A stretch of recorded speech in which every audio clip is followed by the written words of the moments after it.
นิทานเรื่องเจ้าหญิงไม่พูดนานมาแล้วมีเจ้าหญิงองค์หนึ่งพระองค์ไม่ยอมพูดแม้ว่าพระมารดาของพระองค์จะปฏิบัติพระองค์เป็นอย่างดีและพยายามชวนเจ้าหญิงพูดแต่เจ้าหญิงก็ไม่ยอมเอื้อนเอ่ยเลยวันหนึ่งพระราชา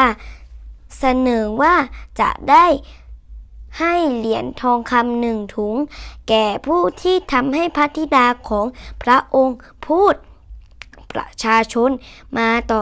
แถวยาวต่างพยายามทำให้เจ้าหญิงพูดแต่ไม่มีใครทำให้เจ้าหญิงพูดได้เลยหญิงชาวชราคนหนึ่งได้ข่าวเรื่องรางวัลเธอจึงเอาไก่วางบนหัวและออกเดินทางไปพระราชวังผู้คนที่ได้เห็น2-3 คนตามรายทางต่างก็ทำหน้าขบขันเมื่อหญิงชราได้พบกับเจ้าหญิงเธอก็ชวนองค์หญิงคุยนิดนึงแต่ไม่มีเอ่ยถึงเรื่องไก่บนหัวเธอแม้แต่น้อยในที่สุดแม่ไก่ก็ร้องและออกไข่ไปกิ้งตกลงมาที่พื้นโพะแต่หญิงชราก็ไม่ได้พูดถึงเรื่องนี้ราวกับไม่มีอะไรเกิดขึ้น